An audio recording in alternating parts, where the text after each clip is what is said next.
এই আমাদের ড্রেনেজ লাইনটি জাম হয়েছে। তো জাম হওয়ার ক্ষেত্রে এখানে আমাদের কোনো ছিল না, কোনো চেম্বার ছিল না। তো তার জন্য জাম হয়েছে। সব নোংরা এখানে জাম হয়েছিল। তো সেটাকে ক্লিয়ার করার জন্য এখানে আমি এখন এখানে নতুন করে পার্মানেন্টলি একটা চেম্বার বানাবো। আর চেম্বার বানিয়েছি, এরকম কাটা থাকবে। যখন কোনো জাম হবে তখন এদিক দিয়ে ক্লিয়ার করতে পারবে, এদিক দিয়ে ক্লিয়ার করতে পারবে, আর জল কোথাও দাঁড়াবে না। তো এটাকে এখন নতুন করে প্লাস্টার করবো।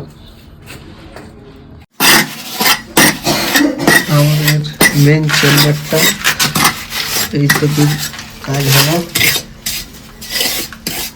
এখন প্লাস্টার করছে। Main chamber complete.